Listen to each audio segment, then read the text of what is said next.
Hello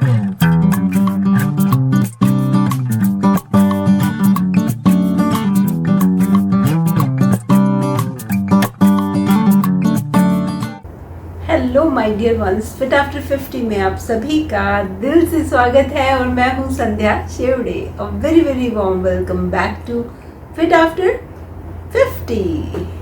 प्रकृति से करते हैं जो प्यार, वो फूल और पत्तों से कैसे करें इनकार। जी, ये एक पुराना सा ऐड था और उसी की तर्ज पर मैंने अपने बोल बदल लिए हैं। अगर आपको सही वर्डिंग्स याद आती हो उस ऐड की तो कमेंट्स में लिख के ज़रूर बताइएगा कि कौन सा ऐड है। तो चलिए जल्दी से देख लेते हैं कि आज के हर्बल ऑयल में किन फूल और पत्तों का इस्तेमाल किया गया है। जी, क्योंकि प्रकृति से मुझे बेहद प्यार है और बस मैं चाहती हूँ कि ऐसी ही जो प्राकृतिक रेमेडीज़ है उनसे अपने आप को तंदुरुस्त रखूँ और जो मेरे व्यूअर्स हैं उनको भी उसके बारे में समय समय पर जानकारी देती रहूँ। क्योंकि जिन चीज़ों से मुझे फ़ायदा हो रहा है, मेरे बाल अच्छे हो रहे हैं, उनके बारे में आप लोगों को क्यों ना बताया जाए। तो चलिए देख लेते हैं कि आज की इस रेमेडी में मैंने कौन कौन सी पत्तियों का इस्तेमाल किया है। तो जैसा कि आपको पता ही है कि आम के पत्तों का भारतीय परंपराओं में एक विशेष स्थान है। पूजा पाठ हो, घर में कोई तीज त्योहार हो, उसमें आम के पत्तों को बहुत ही शुभ माना जाता है और उनका स्थान भी बहुत ऊंचा होता है। अब चाहे वो घर के बाहर तोरण बांधना हो या फिर रंगोली बनानी हो या फिर घट स्थापना करते समय भी हम आम के पत्तों का इस्तेमाल करते हैं, तो उनको बेहद ही पवित्र माना गया है। तो हमें पता है कि वो बहुत ही उपयोगी होगा, औषधि गुणों से भरपूर होगा। तो बिल्कुल आपने सही समझा कि आम का पत्ता भी औषधीय गुणों से भरपूर होता है और न सिर्फ इसे हम अपनी पूजा अर्चना में इस्तेमाल करते हैं बल्कि इसका इस्तेमाल खाने में भी किया जाता है। आप आम के पत्तों को खाकर अनेक बीमारियों से अपने आप को बचा सकते हैं और इसका मास्क और या फिर ऑयल की तरह हम इसका इस्तेमाल अपने बालों के लिए भी कर सकते हैं। तो देखिए है ना कितने काम की चीज़ आम का पत्ता। तो आम का पत्ता विटामिन ए, बी, सी और ई से भरपूर होता है और एंटीऑक्सीडेंट्स हैं इसमें जो हमारी स्कैल्प के लिए बेहद उपयोगी होते हैं। हाँ, न सिर्फ ये हमारी जड़ों को पोषण देता है बल्कि बालों को रूखा सूखा होने से भी बचाता है। तो जैसा कि आपको पता है कि ये बालों की झड़ने की समस्या से आम तौर पर बहुत से लोग बेहद परेशान होते हैं और वो बस कुछ ना कुछ रेमेडीज़ ढूंढ रहे होते हैं कि कुछ मिल जाए ऐसा जो हम लगा लें और हमारे बालों का झड़ना बंद हो जाए। लेकिन बालों के झड़ने के अनेक कारण होते हैं। अगर हम उन कारणों की तरफ भी ध्यान दें तो हम उनका जो झड़ना है और नए बालों का उगना है वो हम और अच्छे तरीके से कर पाएंगे। तो इसलिए आप देखिए कि कारण क्या क्या हैं। तो कारण एक तो हमारा जो रहन सहन है, खान पीन है, वो उसका बहुत फ़र्क पड़ता है। उसके अलावा अगर आप किसी बीमारी से ग्रसित हैं तो भी आपके बाल झड़ने लग जाते हैं और उसके अलावा और कोई लॉन्ग डिजीज़ है जिससे आप गुजर रहे हैं, बहुत मेडिकेशन ले रहे हैं, बहुत सारी दवाइयाँ खा रहे हैं, तो उससे भी बाल अक्सर झड़ने लग जाते हैं। लेकिन झड़ने के बाद नए बालों का आना बेहद ज़रूरी होता है। तो अगर आप किसी बीमारी से परेशान हैं तो आप ज़रूर अपने डॉक्टर से सलाह लीजिए और इन DIY का इस्तेमाल हम नॉर्मल जो केयर है उसमें हम करते हैं। स्पेसिफिक अगर आपके पास कोई कारण है तो उसके लिए आप डॉक्टर से ही सलाह लीजिए और वही आपको सही राय देंगे। तो बहुत बार बालों का झड़ना बिल्कुल वैसा ही होता है जैसे पेड़ अपनी पत्तियों को साल में 2 बार गिराते हैं, तो वैसे ही जो हमारा शरीर है वो भी बालों को गिराता है और उनकी जगह नए बाल उगते हैं। तो नए बालों का उगना भी बहुत ज़रूरी है क्योंकि अगर बाल सिर्फ गिरते रहें तो आप थोड़े ही दिनों में गंजों की श्रेणी में आ जाएंगे। इसलिए नए बालों का उगना भी बेहद ज़रूरी है। तो अभी आज की जो ये रेमेडी है उसमें मैंने देखा था कि मेरे बाल भी काफ़ी गिरने लग गए थे और कारण अब मैं बताऊंगी। तो मेरा वज़न थोड़ा सा मैंने कम किया है। I have lost few KGs in last 3-4 months. तो उसकी वजह से मेरे बाल थोड़े झड़ने शुरू हो गए थे और तो मैं थोड़ी परेशान तो हो गई थी कि ये क्या हुआ मेरे ही बाल झड़ने लग गए हैं। लेकिन ये रेमेडी इतनी कारगर थी कि मैं आपको बता नहीं सकती। मतलब मेरे को पहले ही जब मैंने फ़र्स्ट टाइम इसको अप्लाई किया तो उससे मुझे बेहद फ़ायदा हुआ। तो मैंने सोचा कि अब हो गए काफ़ी, पिछले 1 महीने से मैं इसका इस्तेमाल कर रही हूँ और मैं देख रही हूँ कि बालों का झड़ना बहुत कम हो गया है। और जो नेचुरल वे में आपके 50 से 100 तक के बाल गिरते हैं रोज़, उतना ही गिर रहा है, उससे ज़्यादा नहीं, उससे भी कम ही है गिरना।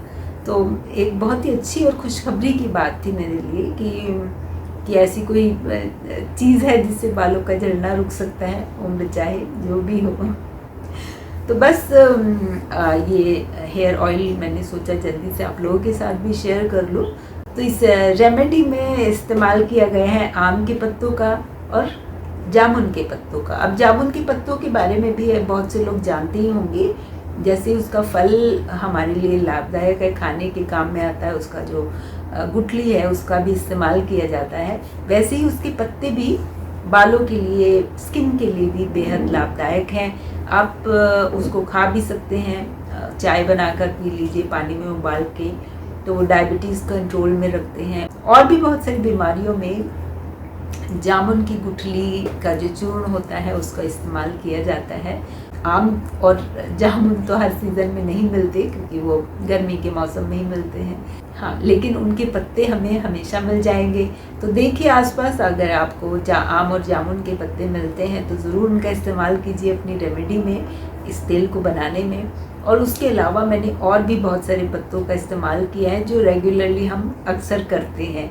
तो उसमें करी पत्ता एक बेहद ही उपयोगी चीज़ है जो अक्सर हम लोग खाते भी हैं और अपनी रेमेडीज़ में इस्तेमाल करते हैं, बालों के लिए वरदान कहा जाता है। उसके अलावा हरी चाय की पत्ती, और इसका अक्सर मैंने अपनी बहुत सारी वीडियोस में हरी चाय की पत्ती का इस्तेमाल किया है और मैं रोज़ हरी चाय की पत्ती वाली चाय भी पीती हूँ। तो हरी चाय की पत्ती भी बेहद उपयोगी है बालों का झड़ना रोकने में, उनको चमकदार बनाने में, घना करने में। और उसके अलावा हमने एलोवेरा का इस्तेमाल किया है, कच्ची हल्दी है और तुलसी के पत्ते हैं, नीम के पत्ते हैं। तो इतने सारे पत्ते हमको आसपास ही मिल जाते हैं, तो उनका इस्तेमाल क्यों ना किया जाए।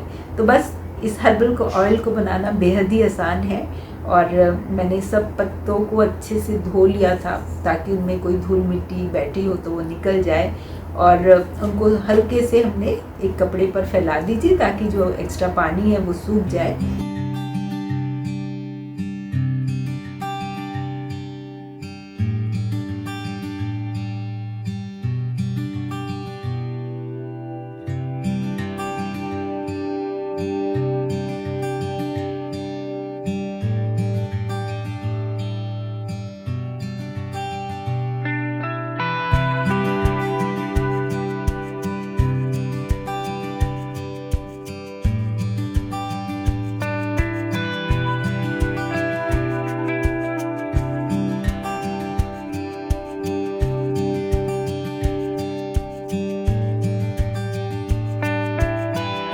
बस इन पत्तों को, जो बड़े बड़े पत्ते हैं उनको मैंने काट लिया और बाकी छोटे पत्ते तो ऐसे ही गल जाएंगे।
और अब हमने इस्तेमाल किया है कोकोनट ऑयल का।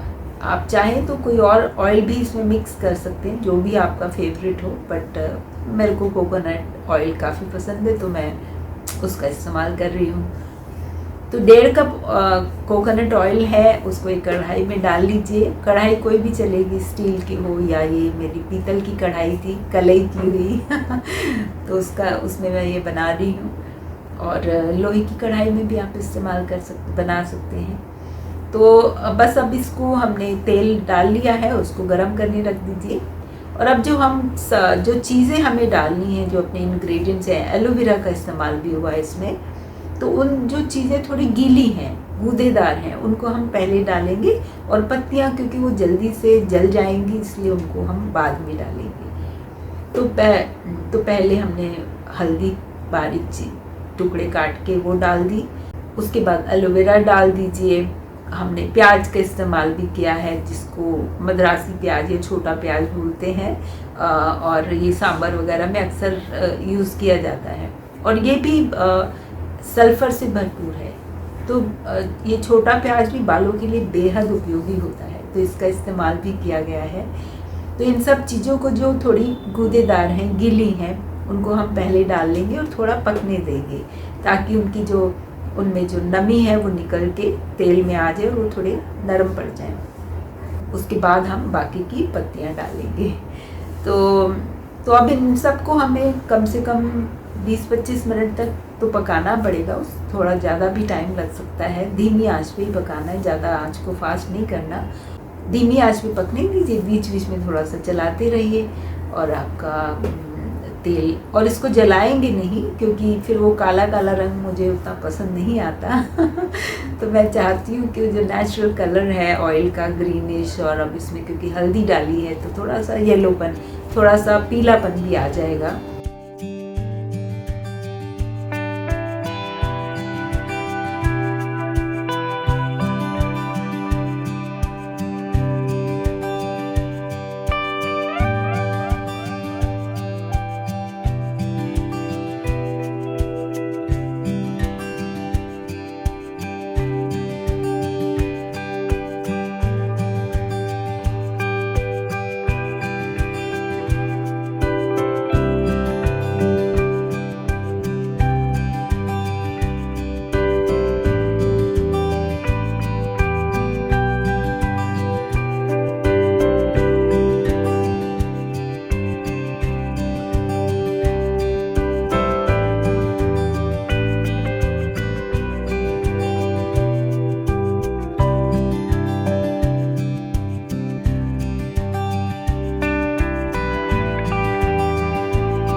सबको हमने ठंडा करने के लिए रख देना, एक बार पक जाएगा तो।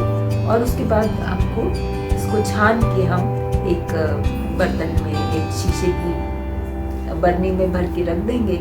और आप कोशिश कीजिए कि हफ्ते में 1 से 2 बार ज़रूर हेयर ऑयलिंग कीजिए, क्योंकि बाल जब रूखे सूखे होते हैं तो वो ज़्यादा टूटते हैं, ब्रेकेज की समस्या हो जाती है। आपने देखा होगा कि जो भी सूखी डंडियाँ होती हैं वो कटक से टूट जाती हैं, और जो नरम होती हैं वो उनको तोड़ने में टाइम लगता है।